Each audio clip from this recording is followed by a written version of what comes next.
রাজধানীর খিলক্ষেত এলাকায় পাইলিংয়ের কাজ করেন মোশাররফ। মশার কামড়ে চুলকানিতে ঘা হয়ে যাওয়া হাত দেখালেন, বললেন ডাবল মশারি টানিয়েও রেহাই পাচ্ছেন না।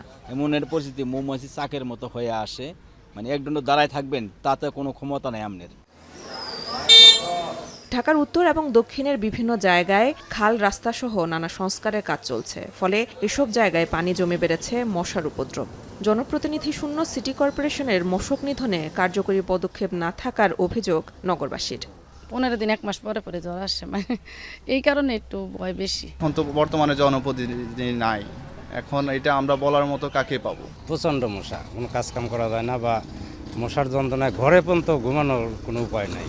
দুধ দিতে আসছি, ঘাস ঘুষ দিয়ে দুমার দিতে কাঠ করে পড়তে আসছি, আবার কয়েল 2-3টা করে ধরাই। যদিও এই মশার বেশিরভাগই কিউলেক্স মশা, কিন্তু বৈশাখের হঠাৎ বৃষ্টি চোখ রাঙাচ্ছে ডেঙ্গু প্রকোপের। বান্ডেল থাকলে প্রতি সেনমানিতে টাকা বাঁচবে।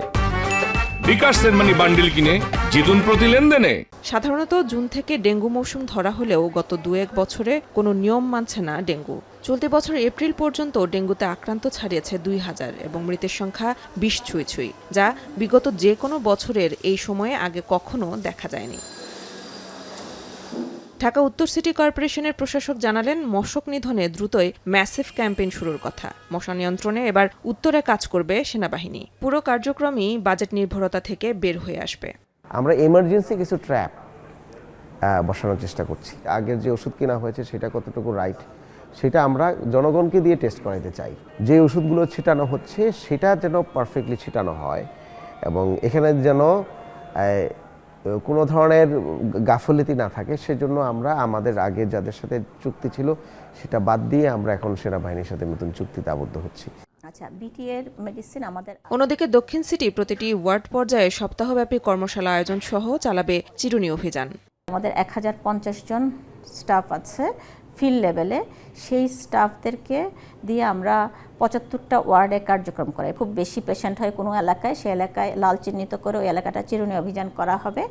আর পরিষ্কার পরিচ্ছন্নতার উপরে আবার অনেক বেশি জোর দেওয়া হচ্ছে। এইটা হচ্ছে আমাদের অনেক এক্সটেন্সিভ কাজ হচ্ছে, যেটা আমরা কনজারভেন্সির সাথে করতেছি। ব্রুটো ইন্ডেক্স অনুযায়ী যে কোনো বছরের তুলনায় এবছর এডিস মশার ঘনত্ব বেশি, যা এরই মধ্যে বিপজ্জনক সূচকে পৌঁছে গেছে। কীটতত্ত্ববিদরা বলছেন, বর্ষার সময়কাল দীর্ঘ হলে এবছর ঢাকা এবং ঢাকার বাইরে ডেঙ্গু পরিস্থিতি ভয়াবহ আকার ধারণ করতে পারে।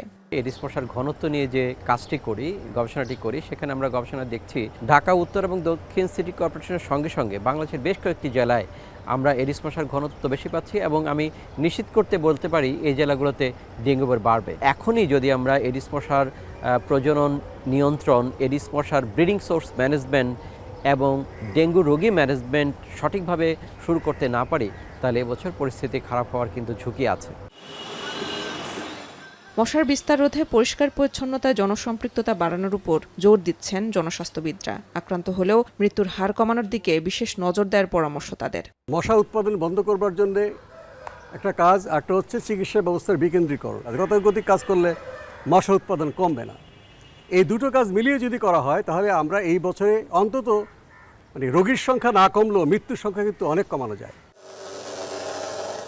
আর 1 মাস পরই ডেঙ্গুর ভরা মৌসুম, অথচ এখনও প্রস্তুতির তোড়জোড়েই আটকে আছে কর্তৃপক্ষ।